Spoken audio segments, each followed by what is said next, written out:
President Donald Trump spoke to the nation last night in his second State of the Union address. He spoke for just over an hour and 20 minutes, focusing on things like the economy, health care, and border security. WNCT's Dylan Huffman spent the day talking to local political leaders, getting their reaction to the speech. And Dylan, what did you find out? Ken, it was a very interesting speech, not too different from a lot of the other speeches that we have heard from the president in the past. But I think just like in Washington, here at home, Democrats and Republicans don't seem to agree with each other.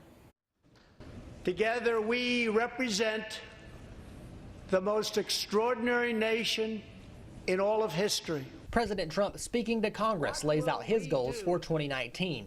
I ask the men and women of this Congress, look at the opportunities before us. The president speaking on a number of issues, everything from unity to the economy and border security. Here at home, local Democrats and Republicans viewed the speech differently.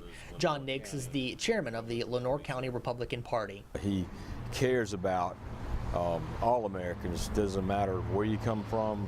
And Chris Hardy is the Democratic chairman for North Carolina's 3rd Congressional District. The president, in my mind, was lying to the American people about his promises and failing to deliver on them. The biggest hot button issue, the wall. If you think about it, I mean, the governor has a wall around his mansion. They have a wall because they don't want people coming in and breaking into their home.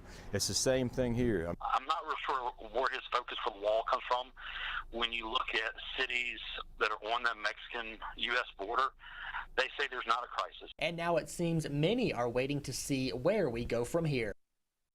The president last night hitting on a number of topics, as we just said. Congressman GK Butterfield, who represents North Carolina's 1st district, was in the chamber listening to the speech, and here's what he had to say.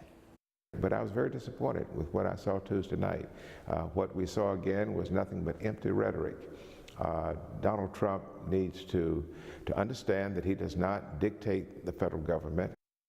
David Rouser represents North Carolina's 7th Congressional District. He wrote on Twitter, President Trump laid out a visionary agenda for a strong and a secure America. Tremendous progress has already been made. And I think one thing that we need to note is Woodrow Wilson was the first modern president to give a State of the Union address. And the president is always introduced at the podium by the speaker. But last night, President Trump did not wait on Speaker Pelosi to introduce him. So, Ken, it's going to be very interesting to see how these two get along, if they can get along as we move forward, because as we know, we've only got 9 days before the government could potentially shut down once again. And you spoke to those local politicians today. What's their take on if the government may get shut down once again? Yeah, so I think they both obviously do not want to see the government shut down again. They both know what that would do to a whole lot of families. But again, it's going to come down to, I think, the wall. And by the way, I had the chance to sit down with Congressman Butterfield to talk about a number of issues going on in Washington and here in the East.